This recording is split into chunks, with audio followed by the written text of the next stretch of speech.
Hello, Exiles. This is Ryan from Behind Eyes Gaming, and welcome to another Path of Exile video. In today's video, I'm going to talk about Crystallized Omniscience, which is a new amulet, and it's a little confusing, but it's very, very powerful, and I'm going to explain all of the mechanics in it. So basically, the way it works, as it's read, is modifiers to attributes instead apply to omniscience, 1% to all elemental resistance per 10 omniscience, penetrate 1% of elemental resistances per 10 omniscience, and attribute requirements can be satisfied by, in this case, 22% of all omniscience. That's a variable roll from 15 to 25. Okay, so first of all, what is Omniscience? Well, it's a buff that basically replaces your attributes. So as you can see, my attributes I'm on a Scion have fallen to my base attributes of 20 each. However, in the miscellaneous tab here, you can see I have 728 Omniscience, and that is going to be the grand total of what my attributes would be. And basically, it's going to apply that way.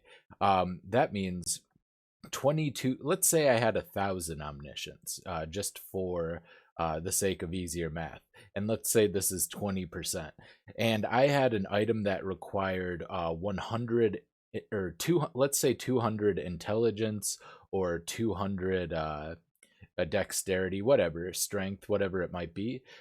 So in order to reach that, if I had 20% of omniscience required to, or attribute requirements can be satisfied by 20% omniscience, I would need 1,000 total omniscience, and that would bring that to 200, and that would act as if I had 200 strength, dexterity, and intelligence. So this is a very interesting mechanic, but it's not even close to the most powerful thing about the amulet. The most powerful thing is definitely the penetration, because you can get very large amounts of elemental penetration. As it stands here, I have 72 elemental penetration, which is, very, very powerful. It stacks on top of things like curses. It's just a very, very strong setup. And I'm also getting 72 to all of my resistances as well, just from this amulet, which is pretty big. Now, I'm going to explain exactly how it scales because it's not necessarily intuitive. So I have Path of Building here. It's a fresh Path of Building. We're going to go Scion and Ascend it so I can more easily talk about what I need to talk about here. And we're going to go ahead and just equip a Crystallized Omniscience. All right, so you can now see we have 13 omniscience and then our baseline 20 each of strength, dexterity, and intelligence. So the way this works is, so for every attribute you get omniscience. However, things that give plus to 2 different attributes will only give you the amount of, basically for this, instead of getting 40 omniscience, you only get 20 if you get 20 to dexterity, intelligence. So if I click on this, it goes to 33 from 13. Whereas if I get 40 intelligence, it goes to 53. So you're getting more bang for your buck. Now, the interesting thing too is that, let's say I get the chieftain thing here. That's going to give me 10% strength, which is going to translate to 10% omniscience. Now, you would think that that would only increase your omniscience by the 10% if you get strength. However, that counts towards all omniscience. So now when I click the 40 intelligence, I actually get 44 omniscience from that, which means any kind of attributes will actually apply. So same thing here, click 40 dexterity, I still get 44 omniscience from it. And even though I would normally have a larger amount of strength, let's say let's just pop down here for a little bit on the skill tree. And now I can grab this little wheel here, utmost swiftness, 8% dexterity. That'll be another 8%. So I'm getting 68 omniscience for taking this, despite the fact that it's only giving 40 dexterity and 8% dexterity. Bringing us up to 352. It's a very large increase. We're getting like 70. And of course, those percentages will also increase. So now I have basically 18% increased omniscience. which you can see kind of reflected here in that now if I got beef, I would get 35 omniscience, and same thing with wisdom of the glade, 35 omniscience. So these attributes will stack, and that makes for some interesting things. So if you look at like something like Black Sun Crest, because it separately gives you percentage dexterity, percentage strength, and percentage intelligence, this is basically an item, if you had a perfectly rolled one, that would give you 45% increased omniscience. So we add this. The percentages are additive with each other, so it would be a total of 55 plus 8, so 63% omniscience gain from the base. However, they are still very powerful, obviously, and because it works with every attribute. So now you can see if I click this, I get 49, which is a huge amount of omniscience for 30, which is just about 5 all resist and 5 elemental penetration. And these stack further upon, but let's take a look at a belt here to give you a different thing. So let's type in attribute and we'll get a Cyclopean Coil. Cyclopean Coil gives you, it will give you 5 to 15% of attributes. So this will not give you 45% increased omniscience. It will give you 15 because they're not listed separately, unlike Black Sun Crest. You will only get 15, which is still nice, but obviously you're not going to benefit from the other things as far as anything else on Cyclopean Coil, so it definitely would not be worth running, in my opinion. If you're looking to gear for Omniscience, for Crystallized Omniscience, rather than looking for things with all attributes, you want to have much higher rolls of singular attributes. So, for instance, you would want like a belt with... maybe like a heavy belt with an attribute catalyst, and then just a very high strength roll. And also, you could potentially, with like, for instance, essences, craft a very high intelligence or dexterity and attempt to also get a very high strength roll on top of that.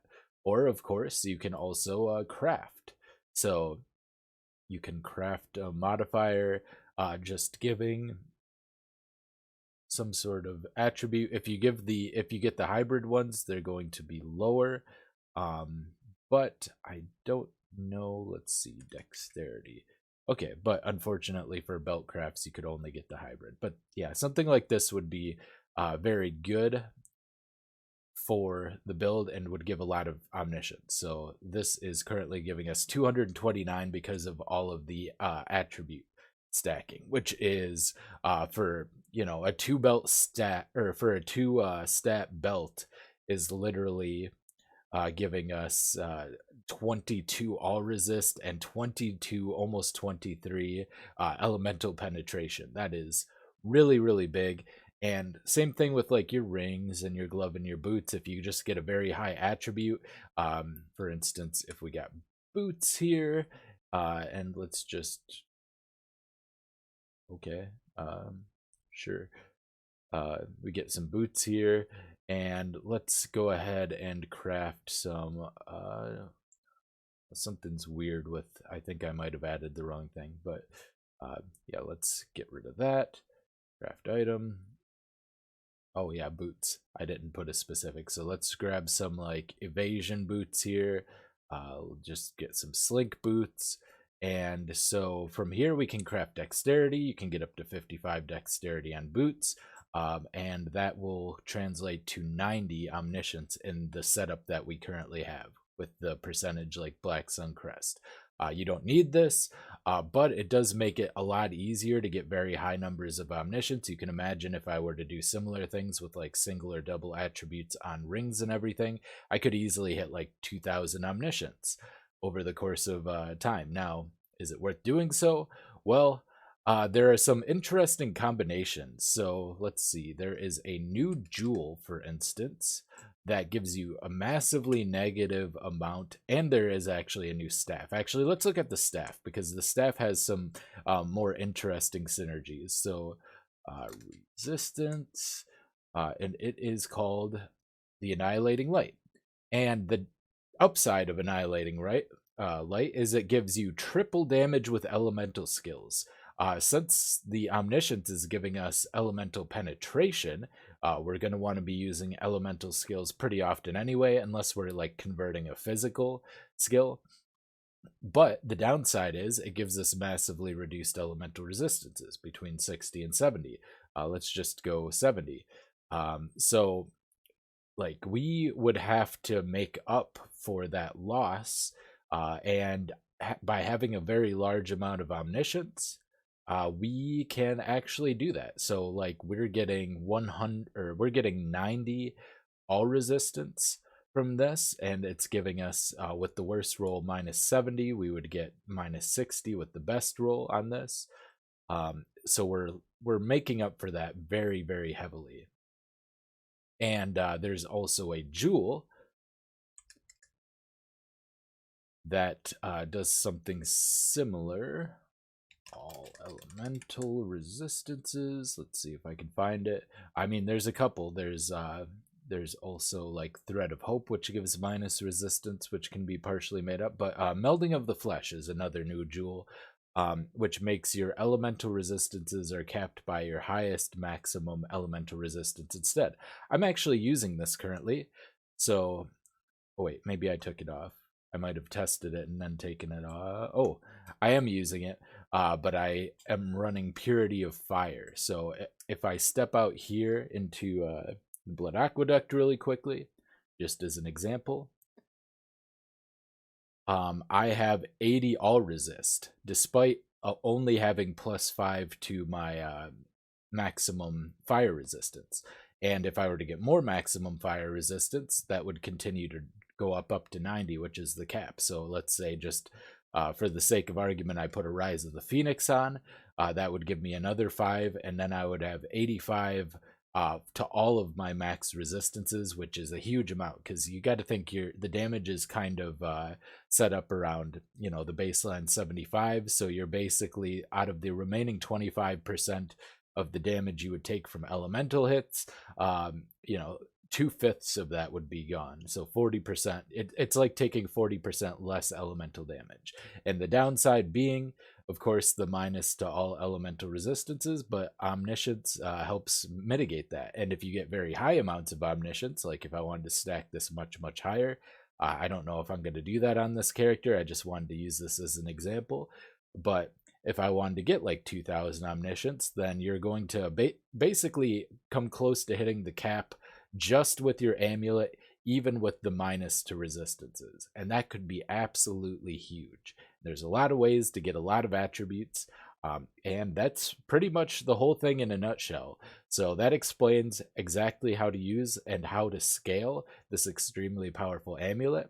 I hope you enjoyed. They're pretty cheap. I got this Purity of Fire corrupted one with literally for like 9 chaos, and they're fairly cheap right now. Seem to be a pretty common drop from the new endgame bosses. Hope you enjoy. Pick one up. Let me know if you've got any builds using this that you're interested in. I'm also using Ashes of Stars. The new amulets are a slam dunk. Really great new uniques. This has been Ryan from Behind Eyes Gaming, and I will see you next time. Bye.